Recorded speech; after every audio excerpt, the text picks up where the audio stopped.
RAP numerology जो है वो चैल्डियन और पाइथागोरियन न्यूमरोलॉजी से, हीरो न्यूमरोलॉजी से ये अलग कैसे है, आज उसके बारे में बात करेंगे। और नमस्कार हम सर। जी जय श्री राम, नमस्कार। उसके बारे में पहले हम जानेंगे कि आरएपी न्यूमरोलॉजी बनाने की जरूरत क्यों पड़ी है। ऐसा क्या है कि ये सब न्यूमरोलॉजी से थोड़ा अलग है। सबसे पहले जो भी लोग चैल्डियन किए होंगे, पाइथागोरियन किए होंगे या हीरो किए होंगे, या फिर अभी वर्ल्ड में जो भी न्यूमरोलॉजी चल रहा है, आप उसको देखिएगा कि वो सारे न्यूमरोलॉजी सिर्फ बेस्ड ऑन नंबर्स और ग्रह पे चल रहा है। अगर एक नंबर सूर्य का है, सूर्य क्या रिजल्ट देंगे और उनके फ्रेंड्स कौन है। दो नंबर अगर चंद्रमा का है, चंद्रमा क्या रिजल्ट देंगे। तीन नंबर अगर गुरु का है तो गुरु क्या रिजल्ट देंगे, और कौन सा फ्रेंड्स बनेगा कौन सा एनिमी बनेगा, इन लोगों ने सिर्फ ग्रहों के बेस पे किया है। लेकिन आरएपी न्यूमरोलॉजी बेस्ड ऑन काल पुरुष कुंडली के हिसाब से बनाया गया है। ये डिजाइन ऐसे किया गया है कि आपके सारे डाउट्स यहाँ क्लियर हो जाएंगे।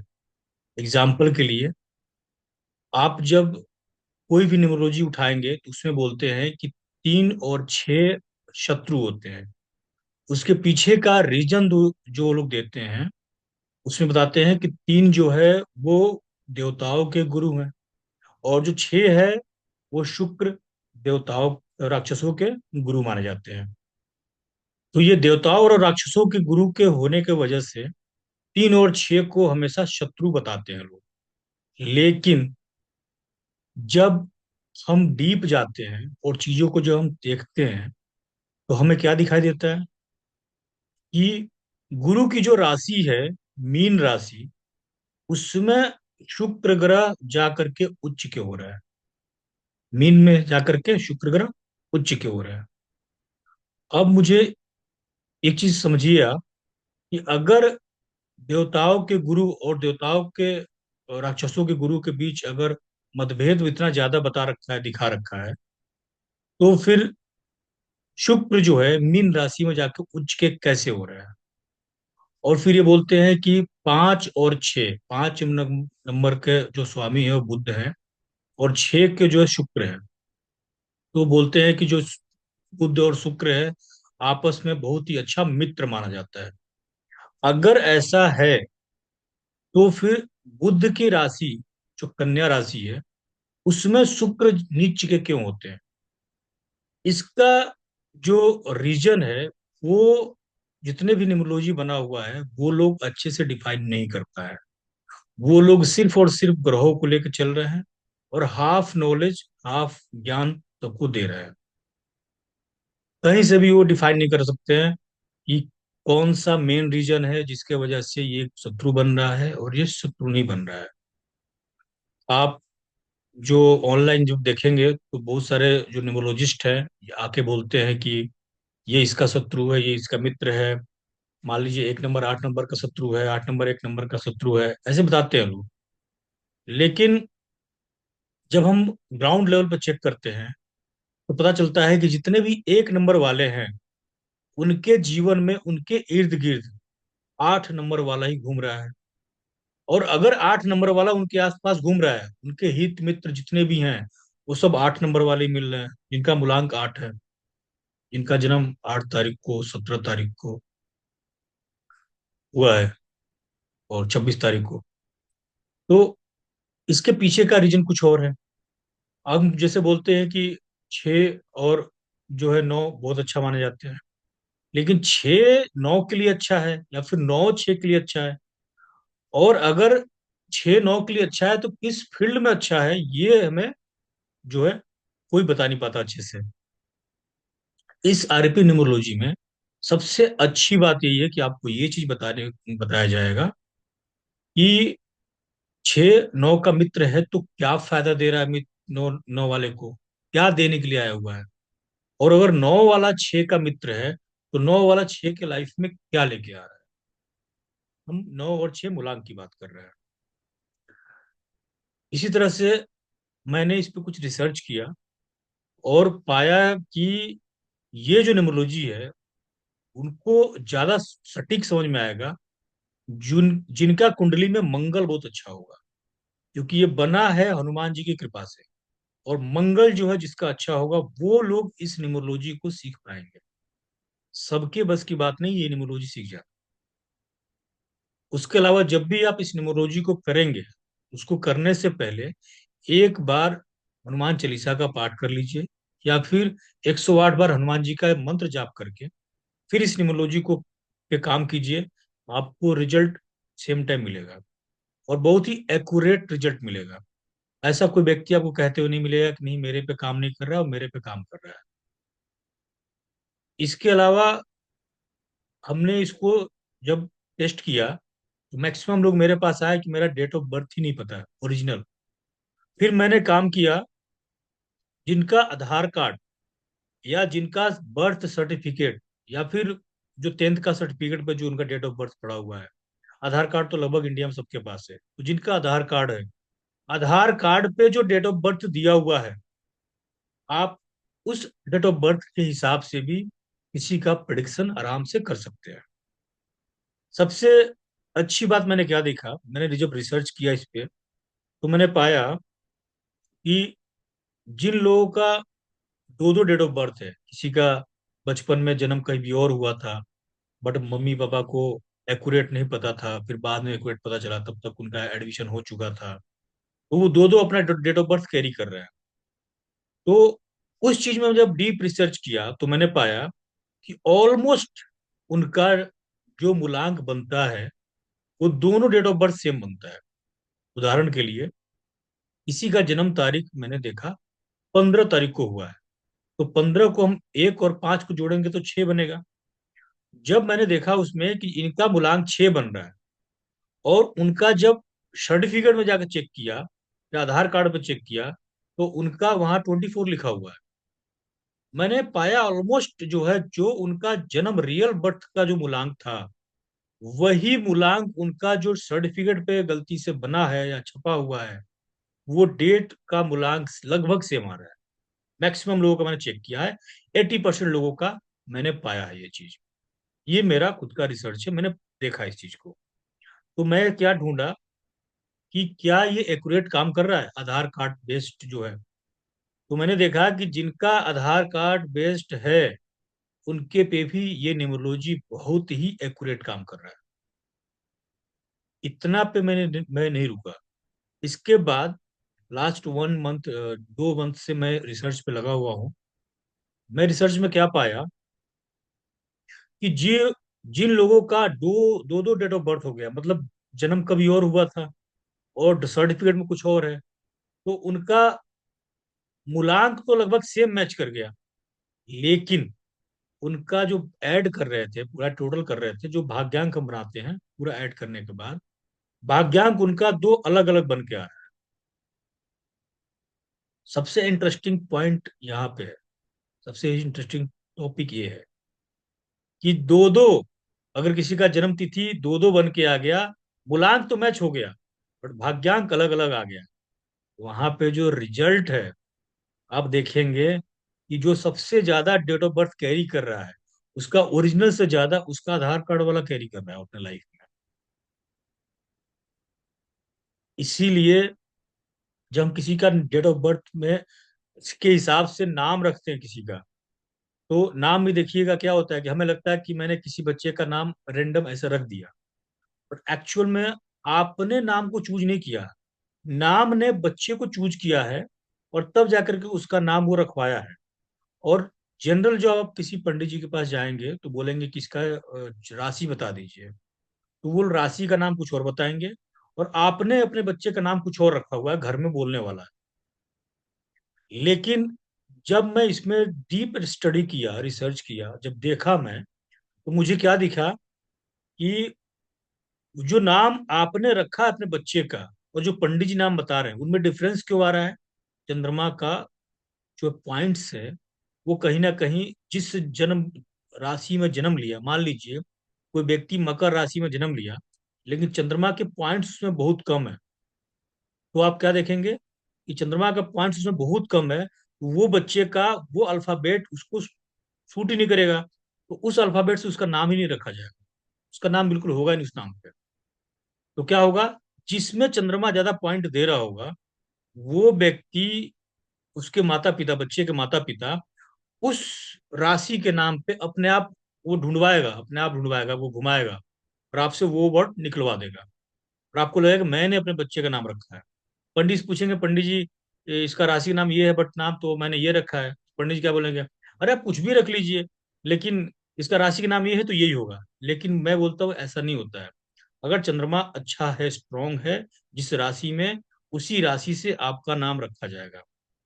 सेम ऐसे ही आरएपी न्यूमरोलॉजी में हम क्या करते हैं कि हम जब नाम रखते हैं तो चाहे नाम को कैलकुलेट करने के लिए किसी भी टेक्निक का यूज कीजिए, अगर आरएपी न्यूमरोलॉजी द्वारा बनाए गए फेवरेट नंबर जो आ रहे हैं, जैसे एक का मित्र एक बताया गया है, तो अगर उसका एक पे नाम आ रहा है तो आरएपी न्यूमरोलॉजी ने हाँ बोल दिया है, उस बच्चे को वो नाम हमेशा ग्रोथ दिलवाएगा।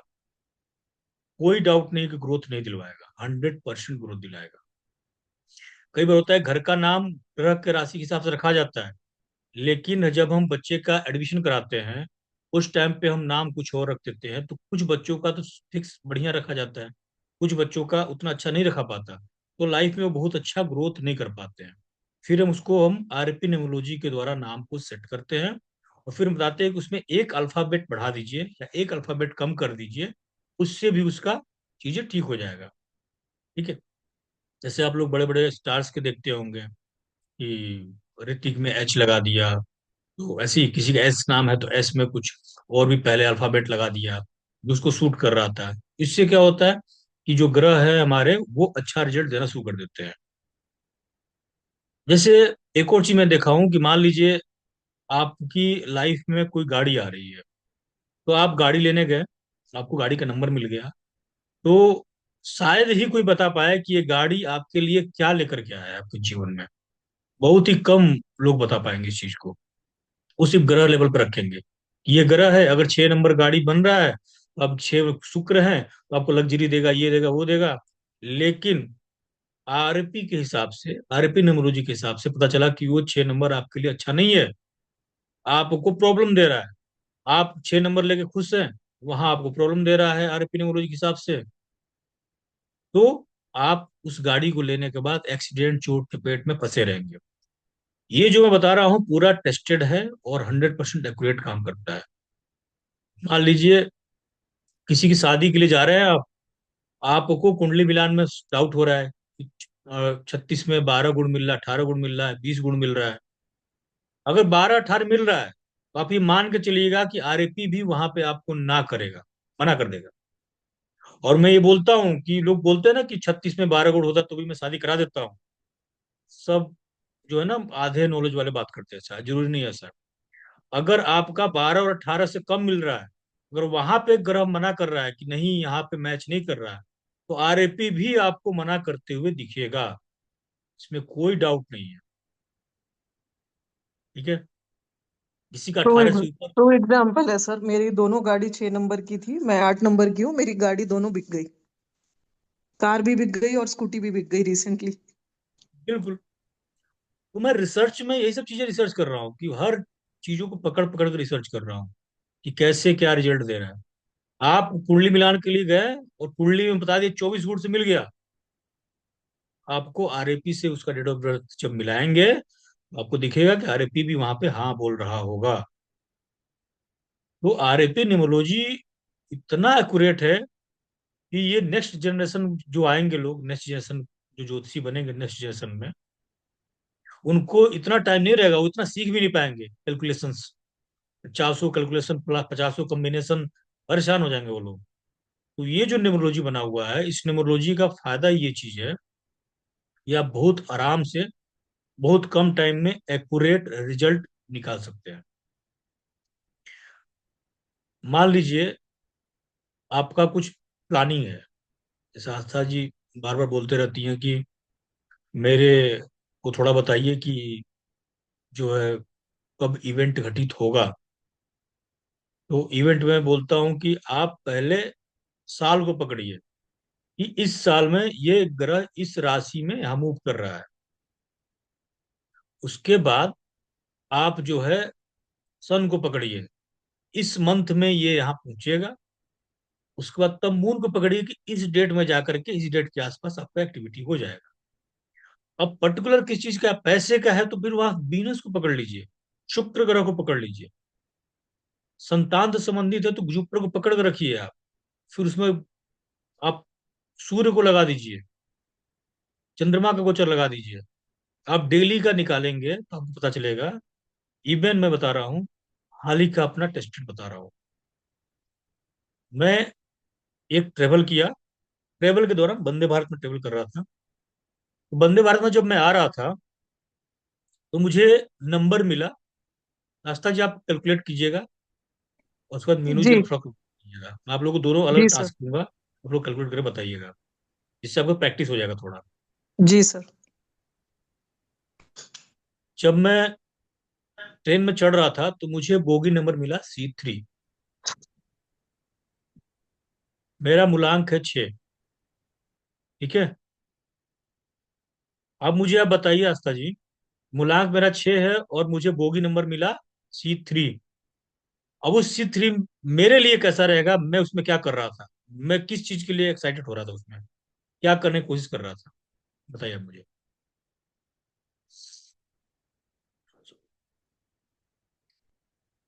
Seat number 3। नहीं नहीं, bogie number C3। Seat number पे आऊंगा मैं, सीट नंबर मीनू जी कैलकुलेट करेंगे। बोगी इतना नंबर बताइए। कितना बोला आपने सर? Three three, 3।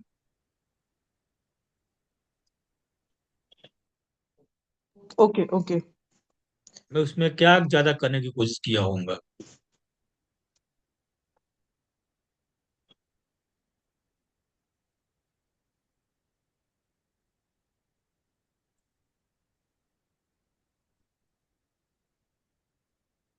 6 नंबर है,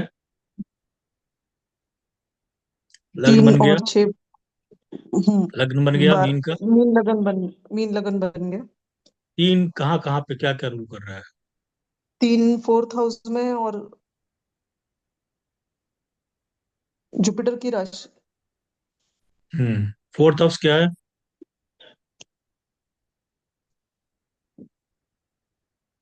प्रॉपर्टी, घर, इमीडिएट हाउस। कंफर्ट भी तो है, वाहन। फर्स्ट एजुकेशन भी तो है। First education. तो व्हीकल। कम, मस्त कंफर्ट के साथ जा सकता हूँ उस गाड़ी में, जो नंबर मुझे मिला है। हम्म। फर्स्ट हाउस में हो गया, फोर्थ हाउस कंफर्ट हो गया।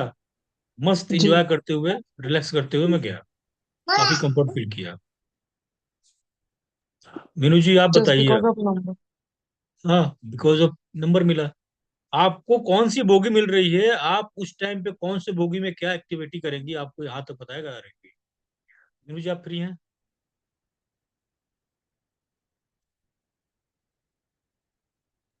हाँ जी, हाँ जी। मुझे जो सीट नंबर मिला था वो मिला था 62।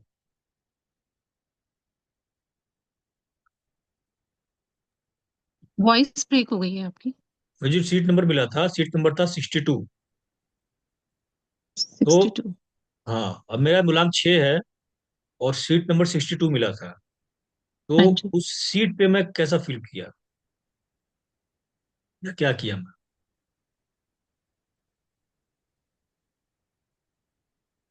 शनि की आ गई। हाँ जी। डिस्टर्ब हुआ है। Clear the what. हाँ, शनि की आ शनि गई। का आ गया था। हाँ। कौन कौन सा हाउस एक्टिवेट हुआ। 11th, 11th और 12th हाउस। हाँ, 11 क्या है। 11th आपका सोशल सर्कल है, विश फुलफिलमेंट है। हाँ, मैं सोशलाइज हुआ वहां पे थोड़ा लोगों से। हम्म। ठीक है। और यस। और जो है 12th हाउस दान है। हम्म। जी। तो मैंने अपने एजुकेशन का दान भी किया, लोगों को बताया, लोगों को अपने ज्ञान का ना दान किया।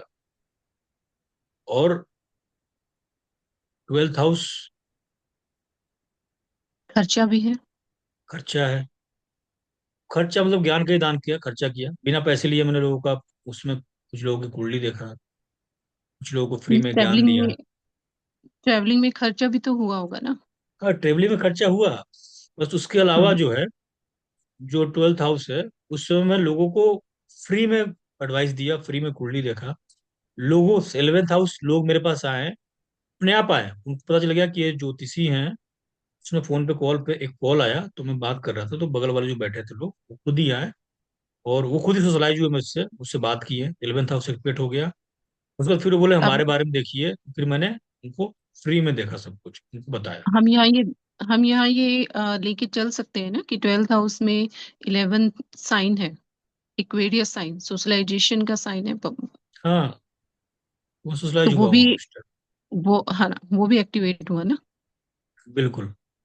तो हम्म। आप समझ रही हैं कि हम सफर कर रहे हैं, हमें कौन सा बोगी मिला है, और उस बोगी में हम जो है कौन सी सीट पे बैठे हैं, और हमारे लाइफ में वो क्या एक्टिविटी हो रहा होगा, ये आज तक कोई न्यूमरोलॉजिस्ट बता ही नहीं पाया होगा, ना सोच पाया होगा इतना ज्यादा।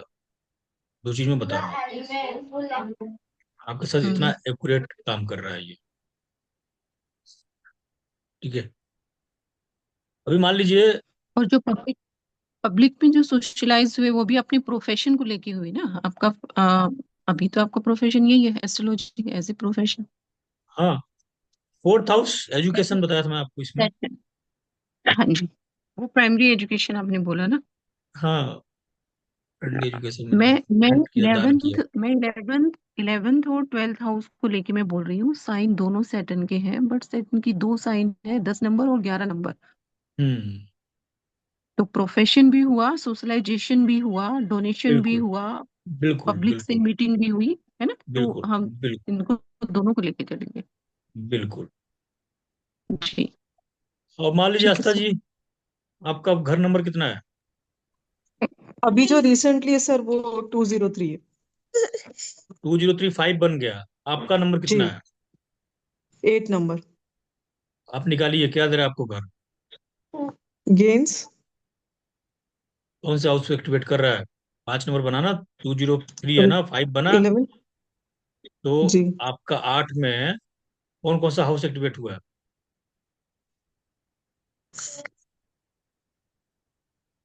5 नंबर बुध की है, और बुध की राशि कहाँ का पड़ रही है देखिए। 12th हाउस और 9th हाउस में। 9th हाउस और 12th हाउस। जी। आप अपना ज्ञान, अपना जो भी चीज है, भाग्य आपका कहाँ से साथ देगा? क्या बोल रहा है आपका घर? 12th हाउस से कनेक्ट रहो। आप जब से उस घर में हैं, आप 12th हाउस से कनेक्टेड हैं। जी। इधर लॉस, नहीं तो लोगों से कनेक्शन 12वें कर लो, 12वें वाले से। अच्छा। समझ रही हैं आप कि जी। आपको जी। घर क्या दे रहा है? इधर लॉस देगा 12th हाउस, नहीं तो आपको कनेक्ट करेगा लोगों से, फॉरेनर से। जो फॉरेन में लोग हैं, इन्वेस्टमेंट कर रहे होंगे फॉरेन में, इन्वेस्टमेंट कराएंगी आप। ठीक है। अच्छा। अपने ज्ञान के दम पे आपका मतलब वो। 9th हाउस गाइडेंस देंगी आप, बस बहुत फॉरेन वालों को, फॉरेन इन्वेस्टमेंट का गाइडेंस देंगी आप उस घर में रहते हुए। Yes sir correct. इसके अलावा कुछ कर रही हैं आप रिसेंट उस घर में, ये बताइए। और कुछ कर रही हैं इसके अलावा, इस काम के अलावा कुछ कर रही हैं आप? एक्चुअली जब से आई हूँ तब से मैं कंसल्ट ही कर रही हूँ, एडवाइस ही दे कंसर्ट रही 9th हाउस हो गया, हूँ। और जी। वो जो दे रही होंगी वो 12th हाउस, जी। इन्वेस्टमेंट से रिलेटेड ज्यादा केस आ रहे होंगे आपके पास, जी। मामा। बाहर से आपके पास केसेस आ रहे होंगे। जी। ठीक है। मीनू जी, आपका हाउस नंबर कितना है? सर मेरा 746 है, और टोटल 8 पे आता है। 740 टोटल, एक पे आता है, और आपका क्या है? एक है। मेरा मूलांक 1। एक है, तो आप देखिए, जब से आप उस घर में गई हैं, हमेशा बच्चे के लिए दिमाग जा रहा है। पढ़ो पढ़ो पढ़ो पढ़ो, हर टाइम पढ़ाई करो, और आप दूसरों को सोल्यूशन देते हाँ जी, रहिए, और बच्चों की तरफ ही पूरा ध्यान है आपका। बिल्कुल बिल्कुल सर। इसके अलावा आपका कहीं कोई ध्यान नहीं जा रहा होगा, हमेशा इसी टाइम में इसी में बिजी हैं आप। जी। अगर नॉर्मल आप न्यूमरोलॉजी कर रही होती तो क्या बोलता लोग, सब कुछ हम्म। उठा करके सन पे थोप देता लोग कि सब कुछ सन बताएंगे अब आपको कि आपका कैसा घर चल रहा है। देख रही हैं वास्तु कैसे कितना एक्यूरेट बता रहा है। हाँ जी, बिल्कुल। ठीक है, वो चीज है। बिल्कुल सही। हाँ जी। बाकी आप लोग प्रैक्टिस कीजिए, और ज्यादा से ज्यादा प्रैक्टिस कीजिए। आप लोगों को समझ में आएगा कि क्या चल रहा है लाइफ में। ठीक है, और बहुत एक्यूरेट है। जब ये लोगों को पता चलेगा आगे चल करके, तब समझ में आएगा कि क्या है ये। जितने भी न्यूमरोलॉजी कर रहे हैं लोग, उन लोगों को भी समझ में आएगा कि कौन सी लेवल पे न्यूमरोलॉजी चल रहा है। ठीक है, बाकी नेक्स्ट जो है क्लास में बताएंगे आप। तब तक के लिए और रिसर्च में बताएंगे आपको नेक्स्ट क्लास में। ठीक है।